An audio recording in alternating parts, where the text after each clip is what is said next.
Ngizonikhombisa ukuthi lenziwa kanjani ishadi elizonifundisa nemibala. Nakhu ozokudinga: ibhokisi le-cereal, amaphephabhuku, ama-brush kapeni, isikere, i-masking tape, i-glue, openda bayimibalabala, namapeni ayimibalabala. Ngizosika ibhokisi le-cereal kuqala.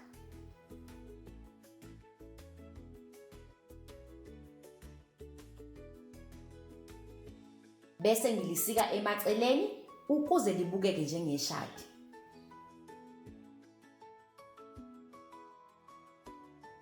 Lizobukeka kanje uma selisikiwe emaceleni.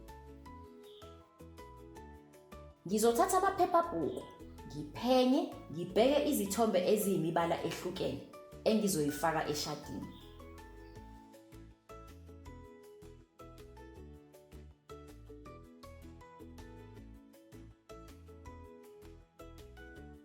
Njengalesi nje esibukhwebezana.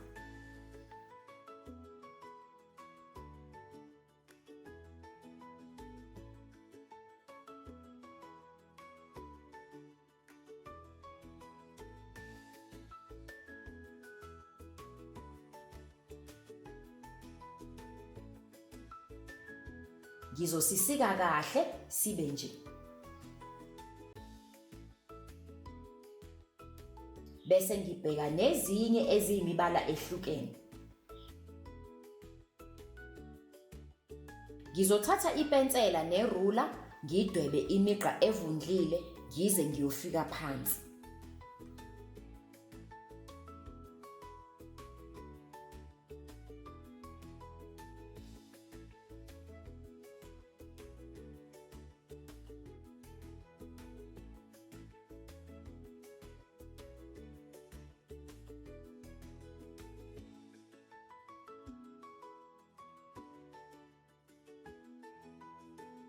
Eceleni kweshadi ngizodweba umugqa owehlayo kanje.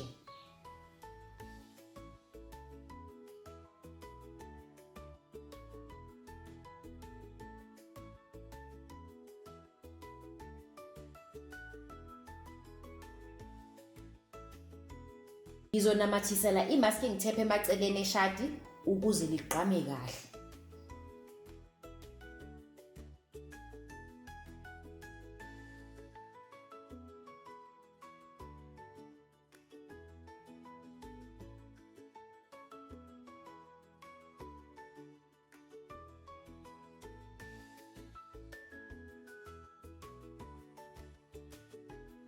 Bese ngithatha i-masking tape futhi nayo ngiyinamathisele kuyo yonke imigqa engiyidwebile.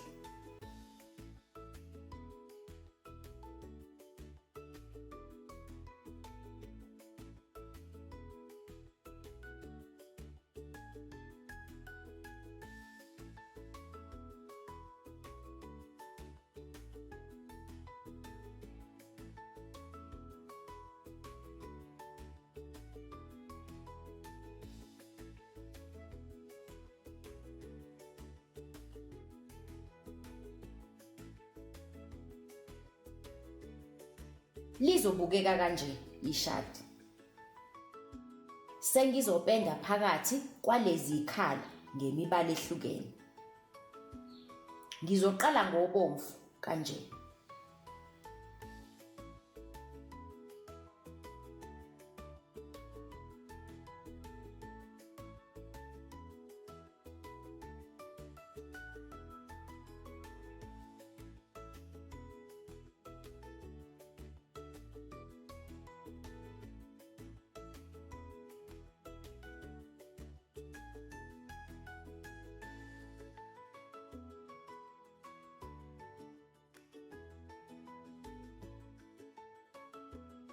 Bese ngithatha zonke izithombe ezibomvu engizisikile ngizinamathisele eceleni kanje.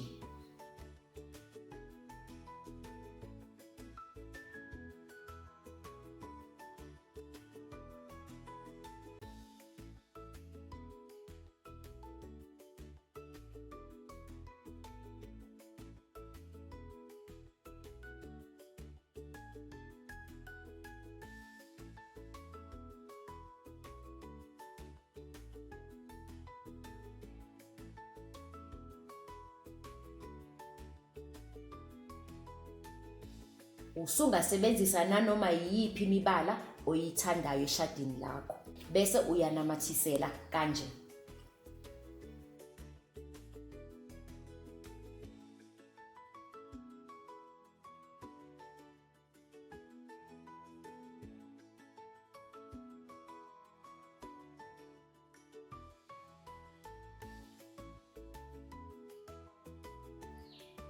Qhubeka upende kanje. Uma usowomile upende, uzothatha ipeni ubhale igama lombala phezu kwapende.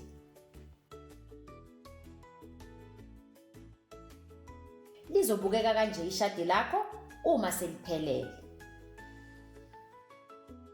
Yonke imibala engiyipendile ngiyiqondanise nezithombe eziwumbala ofanayo.